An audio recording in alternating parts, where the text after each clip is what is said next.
હરિપ્રબોધમ પરિવારના પ્રાણાધાર તથા ચૈતન્ય જનની સમાન પરમ પૂજ્ય પ્રબોધ જીવન સ્વામીજી 3 દિવસીય ધાર્મિક યાત્રા નિમિત્તે ભરૂચ અંકલેશ્વરના મહેમાન બન્યા હતા. તારીખ 16 ગુરુવારની સંધ્યાએ સ્વામીજી ભરૂચ પધાર્યા બાદ ભક્તોમાં આધ્યાત્મિક ઉમંગ અને આનંદનું વાતાવરણ સર્જાયું હતું.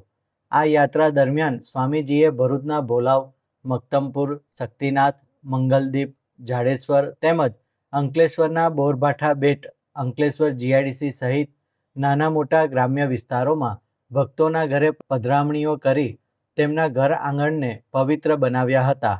3 દિવસના વિચરણ દરમિયાન કુલ 104 પધરામણીઓ, 3 ધાર્મિક સભાઓ તથા અંદાજે 1000 જેટલા ભક્તોને આશીષ સ્પર્શ આપી તેઓને કૃતાર્થ કર્યા હતા.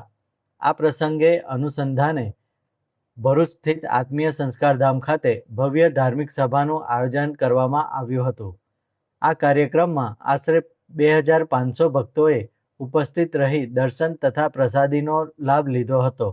કાર્યક્રમમાં સંતવર્ય પૂજ્ય મૈત્રીજીવન સ્વામી, પૂજ્ય ગુરુપ્રસાદ સ્વામી, પ્રાદેશિક સંત પૂજ્ય હરિશરણ સ્વામીજી, હરિપ્રબોધમ પરિવાર ભરૂચના પ્રમુખ પૂજ્ય મિલિંદભાઈ, ભરૂચ જિલ્લા ભાજપા પ્રમુખ પ્રકાશ મોદી, જેલ અધ્યક્ષ તથા નામાંકિત ડોક્ટરો તેમજ અનેક આગેવાનો અને મહાનુભાવો હાજર રહ્યા હતા.